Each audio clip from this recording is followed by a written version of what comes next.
differences, have problems, they have assumptions. They're building this truth based on assumption, and they have dispute, ikhtilaf with one another about how evolution came about.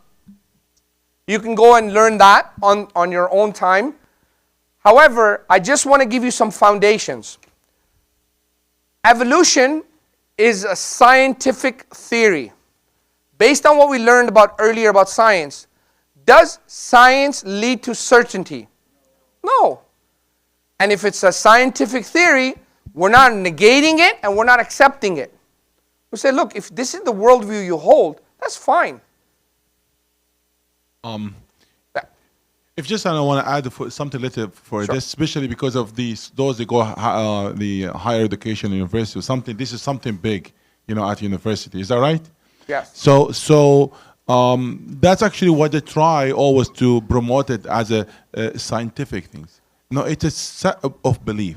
To be honest, that has nothing to do with the science, because science based on experiment and based on something that you witness. But this has not something came with it like you witness it. So it's just a set of belief to negate the true belief. Okay, that's where people talking about the change. Have they seen that change, or to talk about something happened in millions years ago? No. So it's not. That's one thing. The second, when they talk about it, they talk about a change. But all the examples they made, there's a change of a classification. There's no one single example that a change of kind. What they talk about, just a fish has different way of shape, different way of function, some other things here and there. So still it counts a fish. It's not different kind. So where is the change of kind? It's not in there. And when you talk about monkeys, for example, it's different kind from a human. And if there's a change, then they will continue to develop, and all monkeys should not exist anymore. Yes, because they've developed to be a human. So there's still all those type of monkeys there. So first of all, it's not scientific. They cannot prove it, scientifically. And at the same time, there is no one single proof for it. It's just something in their delusion. And the point is, Sheikh, Jazakallah khair, the point is we don't need to go down this path. We don't need to go down this path to even discuss. Why? Because many of us are not scientists. Many of us don't understand how, because the thing is they conflate, evolution is a very deep topic and has so many branches in it. It's not just human beings turning into monkeys, coming into human beings. There are so many things in evolution that it's a mishmash. The point is, if we talk about the foundations, which is built on science, science doesn't lead to certainty. Science shows you based on observation. Those observations can change. Look, there was a human being who observed the earth. There's a sun that goes around the earth, and all the stars are going around the earth. With his observation, he said the earth is the center of the universe. That observation was wrong. So observations can be wrong. Your observations can prove you to be wrong. So not all observations are correct. Yes, of course, we trust what we have. Let's say if I measure from here to here, I know this is 4 feet based on my measurement, right? But I want to make sure that yardstick I'm using or that measuring tape is correct. That's the point. The point is we need to just leave this topic at bay. We need to call them to Tawheed. We need to call them. But if you want to study more about evolution, you can do that. And you could study a little bit more about science. The point we want to get to is these are the contention that can come back with. Yeah? So, next, we covered the problem of evil and suffering today. So that's dealt with. We're not going to go back. What we'll do is we're going to do another course on a bit on Christianity. And we'll talk about Jesus, is Jesus God? Right? And we want to show how Jesus, peace be upon him, had the same, message as the Prophet ﷺ and Moses and all of them to worship God alone. Okay? And we want to show the creator doesn't become creation. So Jesus is not son of God. The next one is, did Prophet ﷺ copy the Quran from different sources? Okay? Good. How do we answer that? Yes. One thing we can mention is that the Prophet Muhammad ﷺ, he was illiterate, so he could not read or write. He could not come with this, create this message or copy this message from somewhere else by himself. Okay, so we don't say he's illiterate. We say he's ummiyin. He was unlettered. Okay. Unlettered. Because illiterate means that he was, yeah, it's not, it's a bad way of saying it, that's all. Okay. It's okay. Alhamdulillah. Yes. So the thing is, when we're saying that, number one, what we mean is that he was not only unlettered, that's one evidence. The other thing is, just one second, brother. So the thing is, I just want to give an example, right? If I copy something from somewhere else, there should be some remnants of that. Like for example, if I copy from the Bible, there should be some verses that are completely identical to the Bible. We don't find not even a single verse from the Bible that is same like an ayah in the Quran. Not a single one of them. They have similar meanings. Yes, to worship God alone, O Israel, your Lord is one, so on and so forth. But the words are completely different. So what I'm saying is, it's like if you were to make a website and you copy someone else's website, you'll definitely bring some lines over in your website, no? So in the same way, you would have copied something. And plus, if that's the case, what about all the stuff that the Quran fixes about other problems, other people that have made mistakes on? Okay? So why didn't he, copy those mistakes as well? Yes?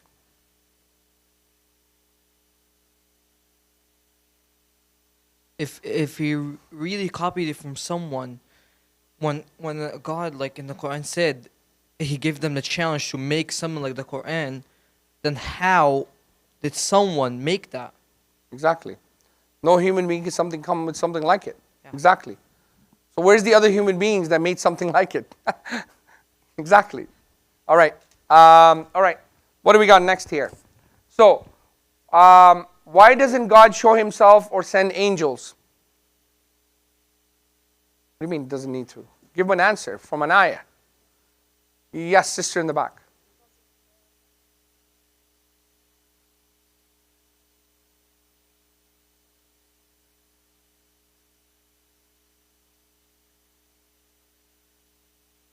Exactly. So Allah subhanahu wa ta'ala says that if we were to send you angel, you would still disbelieve, right? Because you'd be like, we can't be like the angels.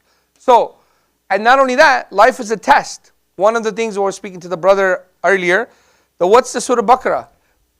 People, Allah subhanahu wa ta'ala, we are the people that believe in the unseen.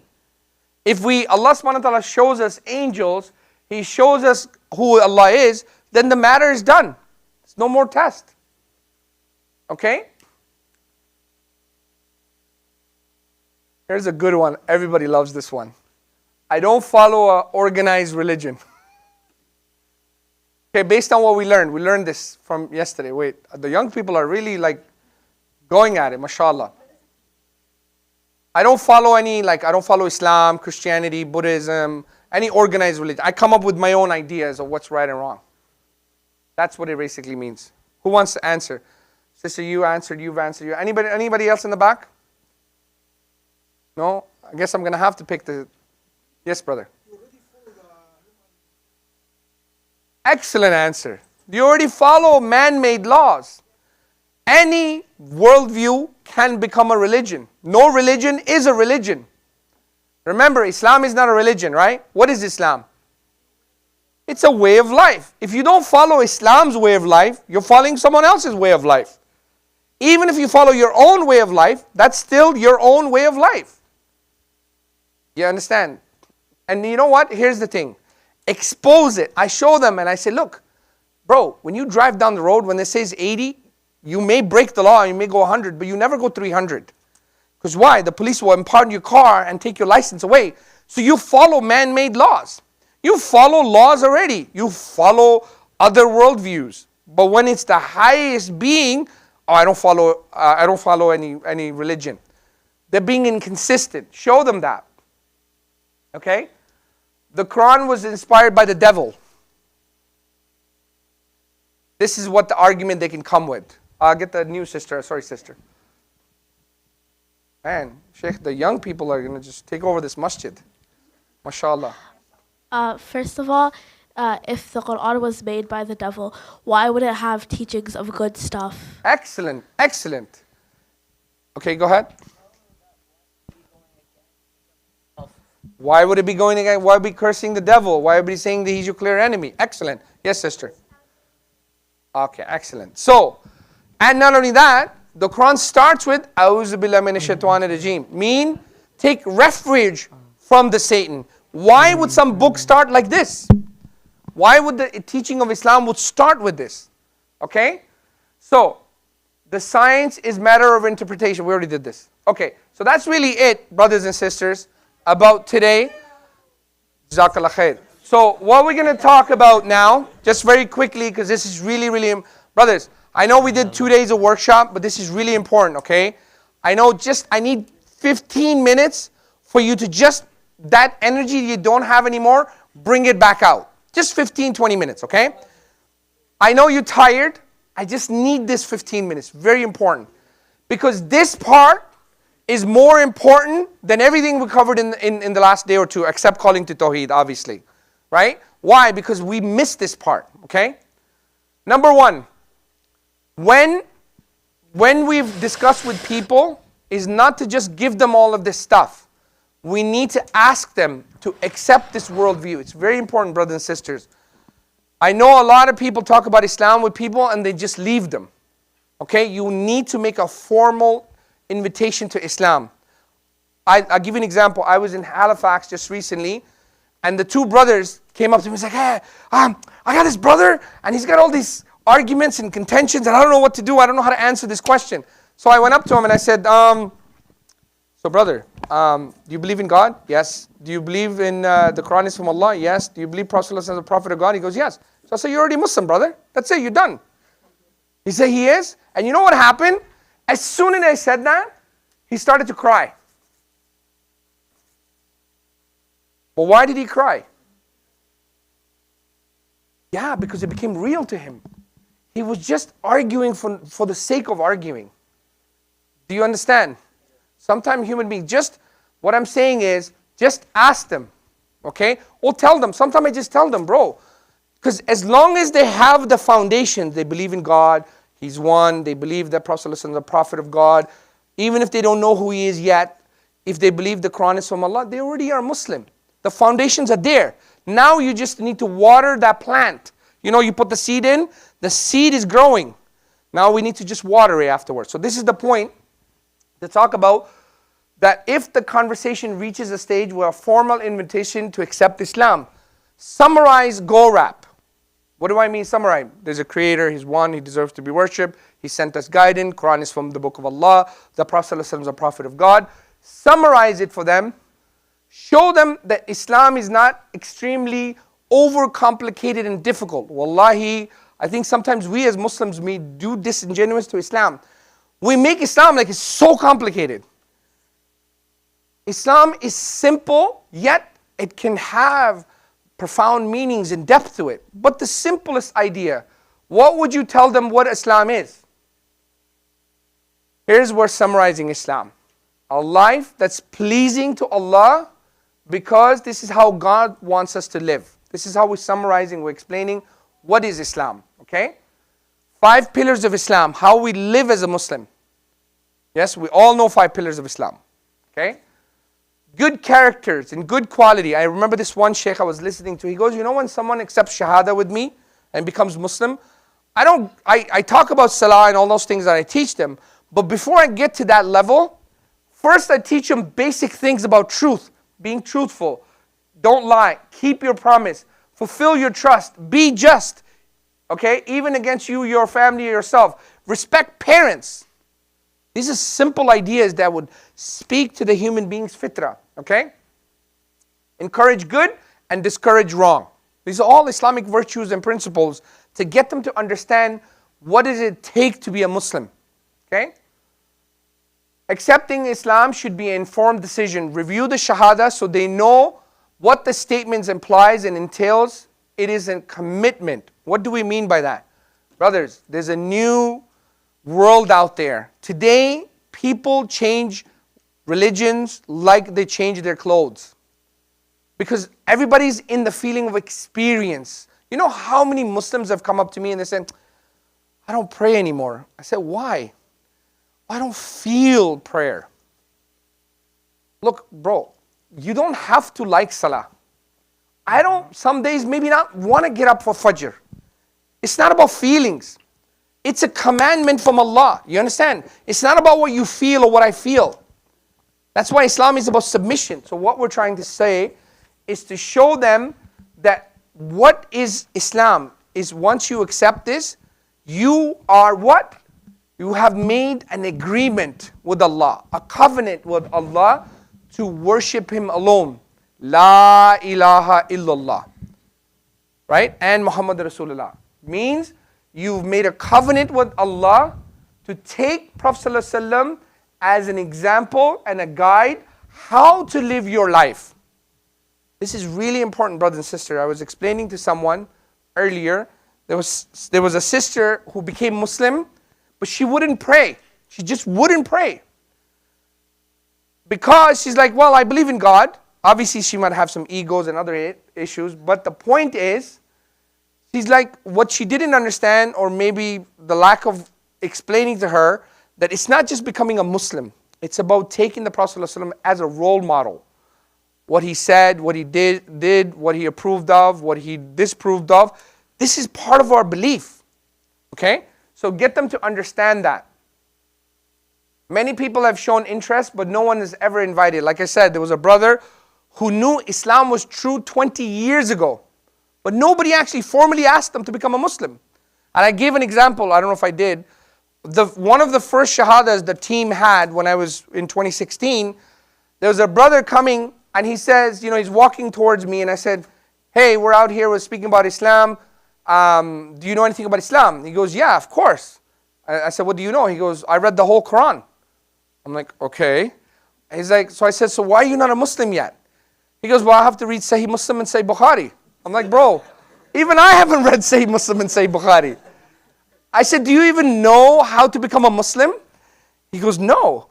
I said, you just say there's no other deity that deserves to be worshipped except Allah, and you say the Prophet ﷺ is a prophet of God, and that brings you in the fold of Islam. You don't want to die as a non-Muslim.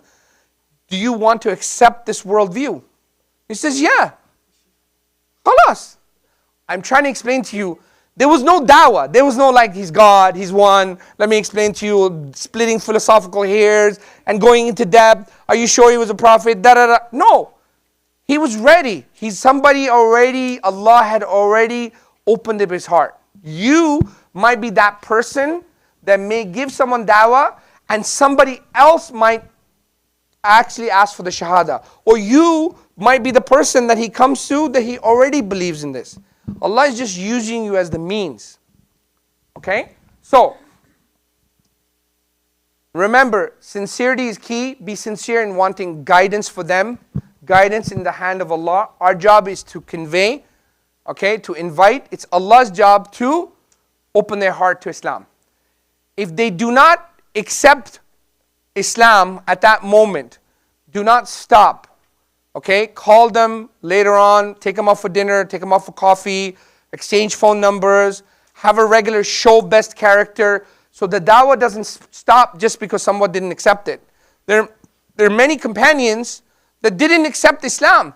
Like Abu Bakr Siddiq's father didn't accept Islam until after Fateh Makkah, right? He didn't say, okay, let's just give it up now, we're done, right? So it took 20-something years. So what I'm trying to say is, be patient with people, okay? Here's the point I wanted to kind of home in. The reality of the matter is, there's been surveys done in Britain that, you know, 50 to 60% of the people leave Islam within a year or two. This is a really sad reality that we need to focus on.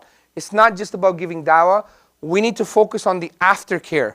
We need to help them to understand what Islam is and support them, okay? Okay? Dawah is not just about giving all this information, okay? Dawah is not only to call to Islam, but it's also to establish support system for those who accept Islam. Inshallah, after this class, we're going to be doing a bit of a sign up for you guys to register and be part of the team. And then we can build that team and we'll have regular follow-ups. We'll be giving you other classes, how to help new Muslims. We'll teach you how to deal with each one of these discussions in depth. So you will not be left alone. This is the beginning, inshallah, not the ending. Okay? So, scenario. After a lengthy discussion with John, oh, that's where I get John from. And after you invite him to accept Islam, John agrees that he's ready to take the Shahada, alhamdulillah, and he is now a Muslim. What do you need to do is now, it's time for you to think about the new Muslim plan for John. What are we going to do with John? Who's going to teach him Salah? Who's going to teach him Surah Fatiha? Who's going to teach him Wudu? What's going to happen to him next? You need to be ready. Put a plan in place for John on his new journey as a Muslim. Also consider what type of advice would you give him? So here's a question.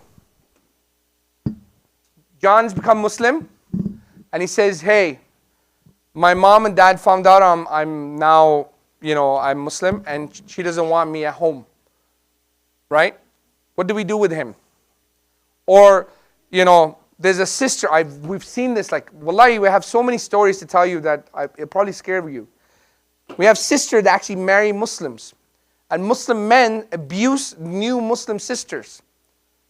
Because they know that they're easy prey. Wallahi, may Allah deal with some brothers like that. It gets me really upset. So, I want you to understand, all these things will happen. They will lose their job. They will have family issues. And so on and so forth. But here's the question I want to ask you. The reality of the matter is, you're not going to be available for them 24/7. I know we as Muslims, we love to help new Muslims. This is a very good thing we do, right? I've seen in many masajid, someone becomes new Muslim, the brother goes through problems, everybody opens up their wallet, here's 500, here's 1,000, here's a 500, here's a 200. That's good. Nobody's saying that's wrong. But here's the thing, we want to help them and support them, but first of all, when I lose my job, who do I call? Yes? We need to teach them that what? Their first phone call should be to Allah. Oh Allah, I lost my job, help me. Oh Allah, how do I deal with my mother? Give them that connection with Allah. Get them to know who Allah subhanahu wa ta'ala is. Get them to understand the names and attributes of Allah. Get them to understand, we're not saying we don't help them. Of course we do. But we want to get their spirituality built alongside with the physical means of help. So they are strong enough that they are the leaders of tomorrow. Wallahi, I'm telling you, brothers and sisters. Allah subhanahu wa ta'ala says in the Quran, if you don't do your job, I will get rid of you and I'll bring another nation in that will do my job. What I'm trying to say to you, brothers and sisters, if we don't do dawah, we don't call people to worship Allah, Allah will remove us and will bring in the new Muslim who will lead the effort for Allah. So be known that you need to do your job, otherwise Allah will replace you with someone else who will do it. And inshallah, why not? These are their people, and like Abdul Rahim Green was told, you need to leave UK because it's Darul Kufr. He said, no, these are my people. How am I going to leave my people? Where is he going to go back to? He's from Britain. Do you understand? So, yes, I may be able to go back to Pakistan. Where's Adam going to go? Where's Cynthia going to go? These are his people. They have to call them to what is the truth. So our job is to connect them to Allah, build that spirituality, relationship with Allah subhanahu wa ta'ala, through salah, through knowledge of Islam, through dhikr, through dua. We need to support them in more holistic than just Allahu Akbar, give him a hug and see you later. Okay? To focus now in the dawah, because inshallah our plan is that after this we will be building a team, and as soon as the weather becomes a little bit better, we'll be going out on the streets. We'll be calling people to Islam. We'll be doing open masjid days. Inshallah, we'll be doing all of these different things to bring the community in, call people to Islam. But here's the thing. When someone becomes Muslim, I've explained this to many du'ats around the country that we work with. We say when someone becomes Muslim, your dawah stops. They're like, what? This is counter dawah. No, because you're not here to collect shahadas. It's not a game. Your job is someone becomes a Muslim, everything stops, your focus becomes that new Muslim. Okay? This is really important for myself. It's a reminder for me and all of you that this is what we need to work on. Advice. When someone becomes a new Muslim, welcome them, take it gradually, step by step. Be prepared for their journey, assure them for your support. Be there for them. You know, speak to them, take them out for dinner, take them out for lunches. Spend extra 20 minutes with the new Muslim so he can have that questions, because every one of us has questions, including myself. I go to the Sheikh to learn.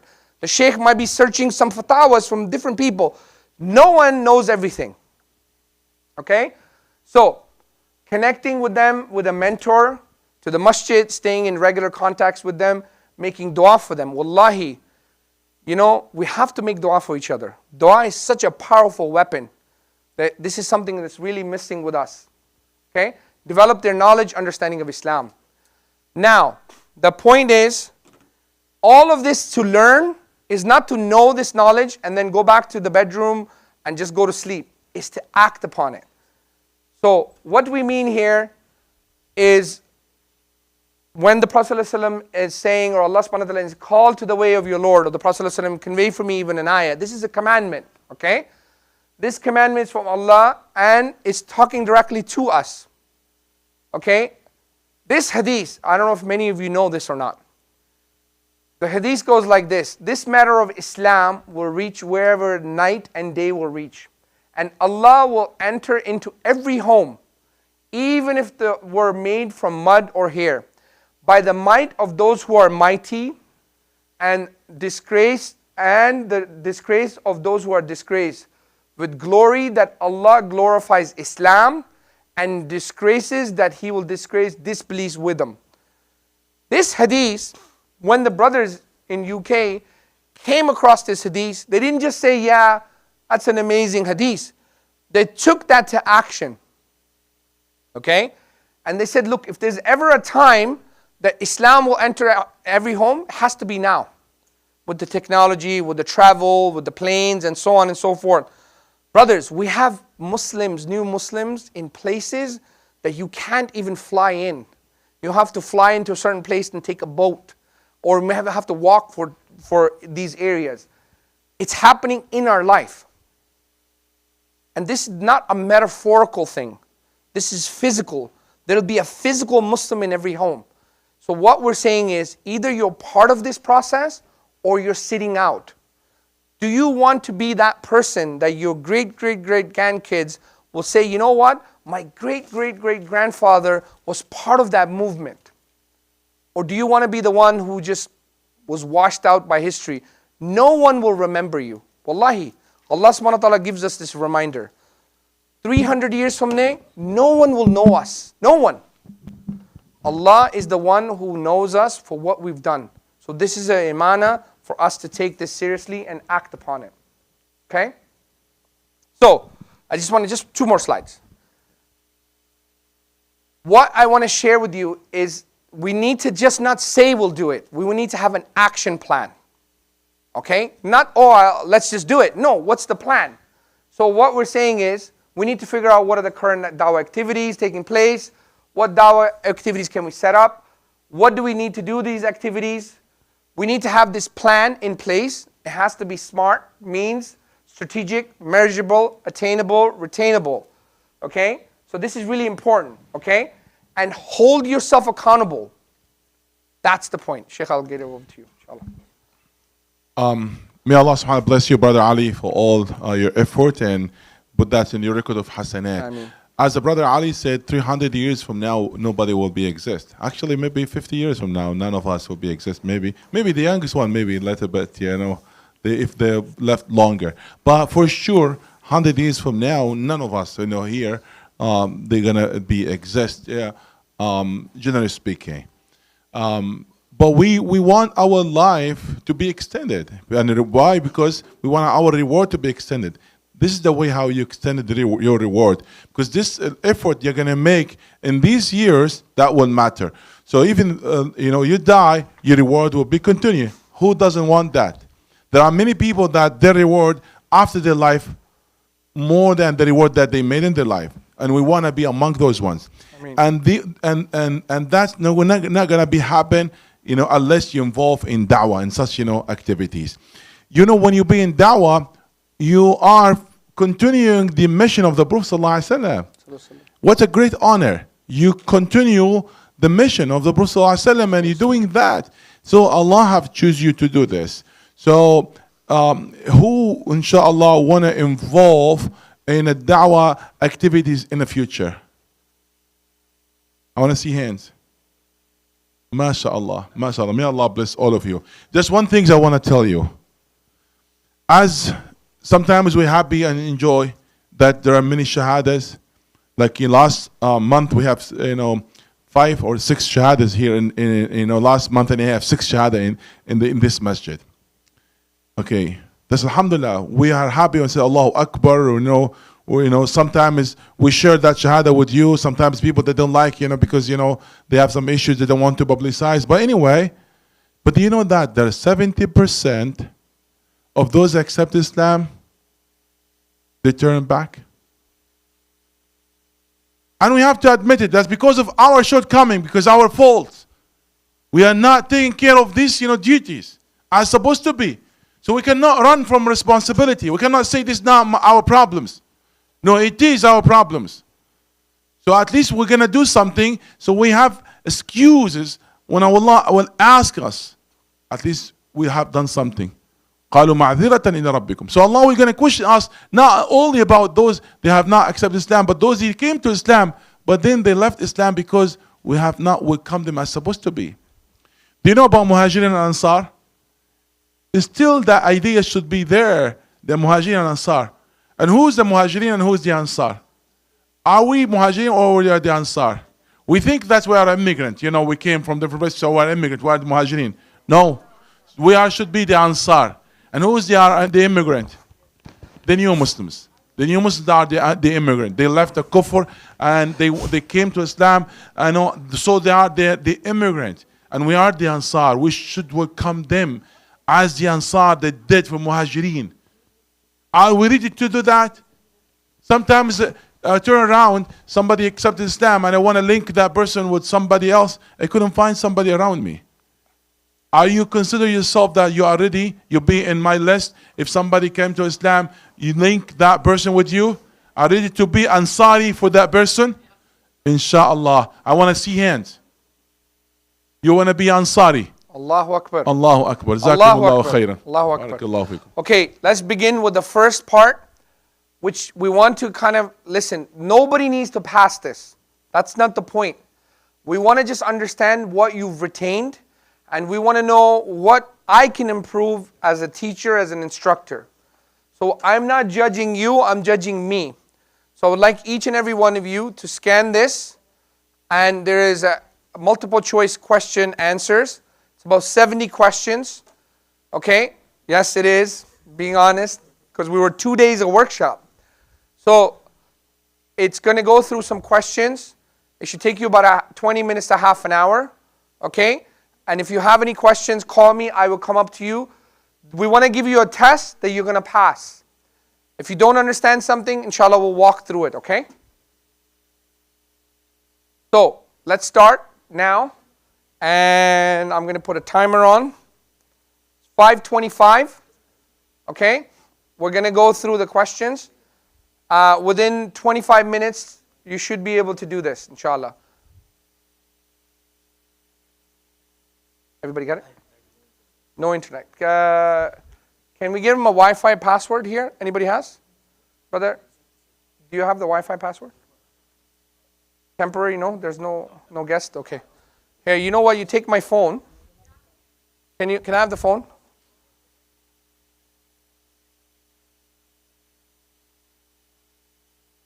Yeah. So just give them the personal hotspot. Hamza 111. Yes, Sheikh. Yeah. Hotspot from each other's phones. You guys know how to do hotspot? Yes. Okay, you have Wi-Fi? Let me give you mine. Sheikh, what's your phone? Oh no, I got yours. Yeah, I got it here. Yeah, I got this one. Anybody can want a hotspot? There you go. Excellent. You're connected. Everybody got internet? No internet? Okay, take the Sheikhs.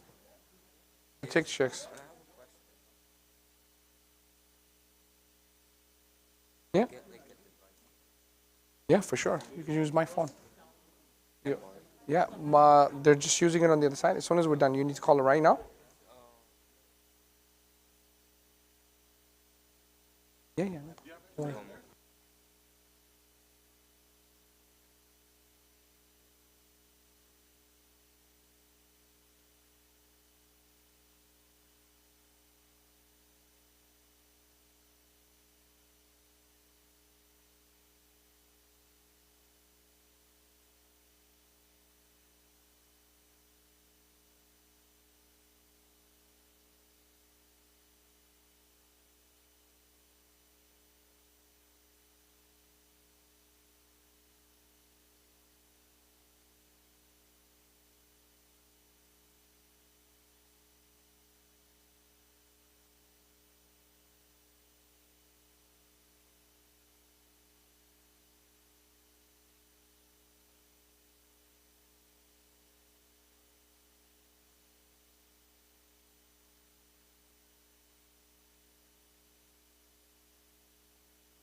still a question. You have 20 minutes.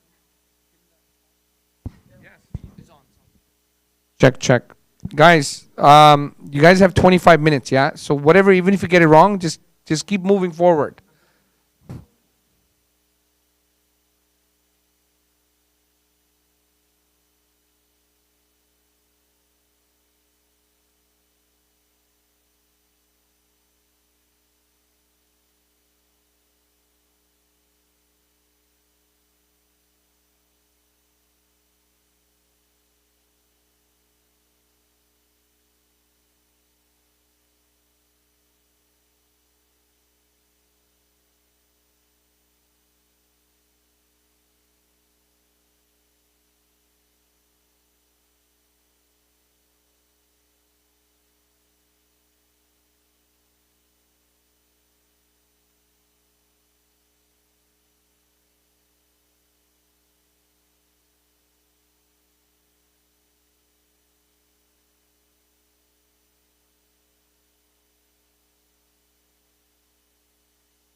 No, no certificate. Ah, just for them to try.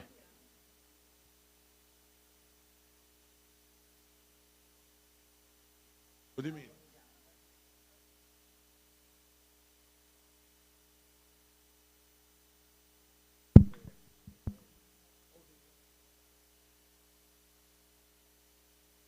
Okay, then that's different.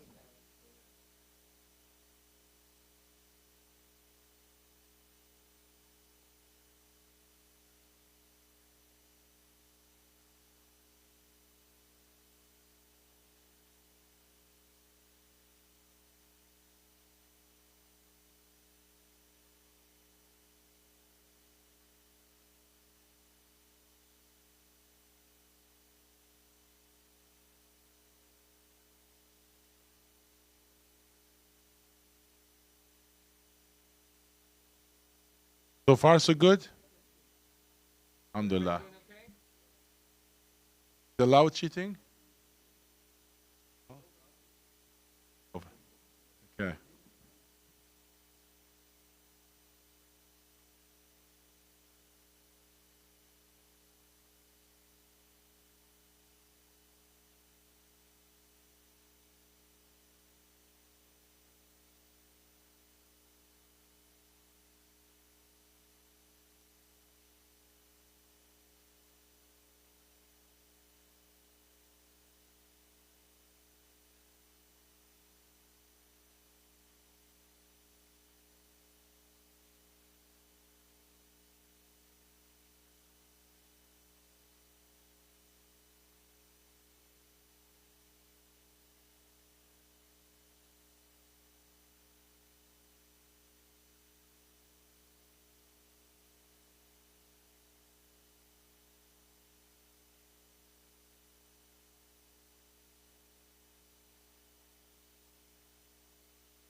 Everything is good? You need any help?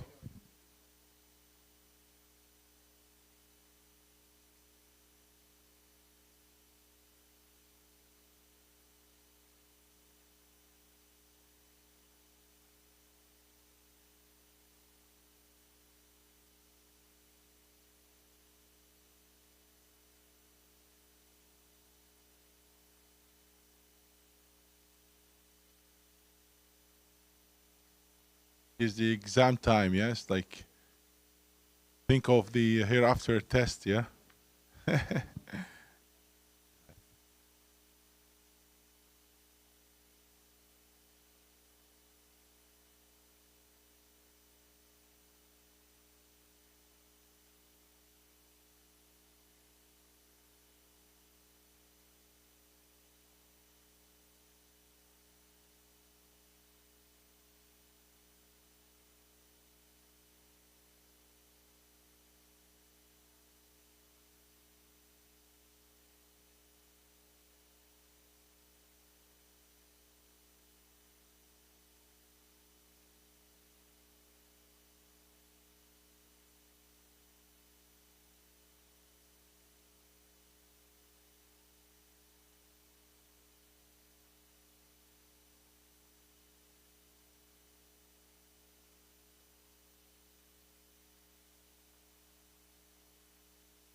Assalamu alaikum wa rahmatullah. I knew it's still that you're working on your exam, and may Allah subhanahu wa ta'ala bless all of you. But in your behalf and on behalf of the London Muslim Mosque board and everyone is here, I'd like to thank the iERA for bringing this course to our community, and especially like to thank Brother Ali Usman and Sister Khadija. And may Allah subhanahu wa ta'ala bless you and bless your family, and may Allah subhanahu wa ta'ala put that in your record of hasanat. Jazakumullah khairan. We cannot thank you enough, but we say Jazakumullah khairan.